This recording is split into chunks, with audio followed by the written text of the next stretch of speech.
Ngayon, day 1 ng renovation natin. Ipapakita ko lang sa inyo, sana ma-visualize nyo yung plano natin dito. Una, ito yung main store natin. Ganyan pa rin yung wall. Nandyan pa rin yung mga shoes. Pero, i-extend na natin dito. Magkakaroon na to ng mga ganito din na lalagyan. Itong cabinet natin na to, ililipat natin to doon sa ginagawa ni Kuya. Yan.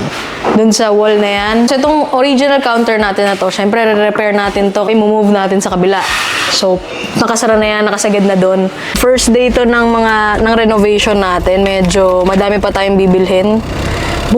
Magpa-finalize pa kami kung ano yung mga bibilhin pa na mga pang-aesthetic, syempre.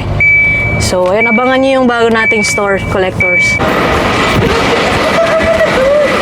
Dito tayo ngayon sa Wilcon Depot. Maghanap tayo ng mga panibagong ilaw. Dati warm light kasi yung pinaka store lights natin. Ngayon, plan na natin na i-white na talaga. So, tara, samahan nyo kami. Baba, ito na yung pinakamataas, 7 watts. Yung built-in naman. 7 watts pinakamalakas. Pinakamataas, 1.5. Yung ngayon, 1 meter, 3 lang laman. So, baka sa isang 1.5, baka 5? 5? Mga panels. Ito yung sinasabi ko sa mga panels. Parang, ito maganda ba to? Eh, kano po yung ganito, ate? Ganda. Ito. Ang ganda, oh. Ito, ang ganda din. Kakaiba. Ito, ate, yung ganito. Yan po, 32. 32. May black din yan. Sabi ko. Dito nga pala tayo sa Gavkin. Kumuha tayo ng acrylic emulsion. Tapos mga kung ano-ano pang request nila. So tara, dali natin sa store. Nahulog ako.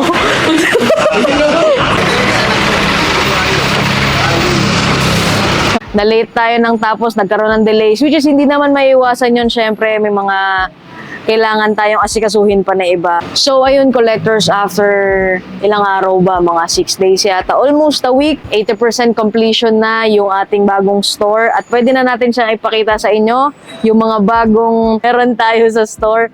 Tara, samahan niyo ako sa loob. So, tara, pasok tayo.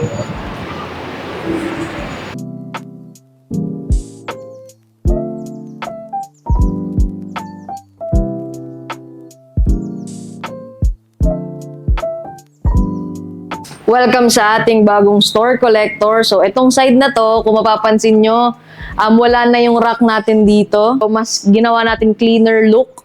Wala na siyang frame.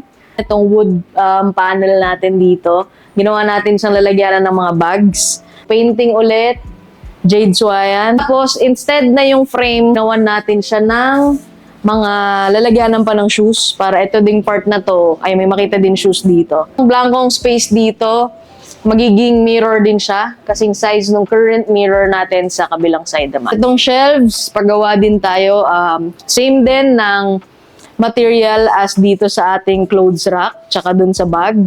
Very industrial looking, color black din sila, yung pinaka-shelvings natin, para nasa branding pa rin at terno-terno lahat. Pagdating naman dito sa counter natin, yan, pakita mo, medyo lumaki yung counter natin. Yung old counter natin, nilipat lang natin dito sa side na to. Inusog lang natin siya. Tapos, in-extend natin siya all the way here. So, may tempered glass dyan. Lalagyan natin siya ng mga luxury items natin na soon, meron na tayo sa collector's pad. Naman yung parang cabinet na nandun sa kabilang side. Right now, meron siyang mga bags na available dito sa store. Mga trunk bags, tsaka yung mga slides natin na luxury items din. Mapapansin nyo, blanco na to. Lagyan natin to ng ating panibagong logo. Sa taas, kung mapapansin nyo, nilagyan din natin ng mga posters natin. Personal collection natin yan. So, galing kay Quicks yan. Tapos, dito sa side na to, dati acrylic cabinet siya. Ngayon, ginawa na natin siyang shoe wall. Same with dito sa right side natin. So, lahat yan, uniform na siyang tignan. Yung sinasabi ko sa inyong glass, ay mirror. Yan, same dun sa pinakita ko kanina. Tapos, dito sa center piece natin, meron na tayong green couch. Tinanggal natin yung mga naka-display dito before.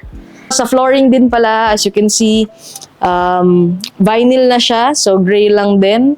Pinatanggal na natin yung naka-stamp dyan na logo natin before. Kung mapapansin nyo, andito na yung glass cabinet natin na nandun sa left side before. Tapos mapapansin nyo, wala na dito yung Kobe.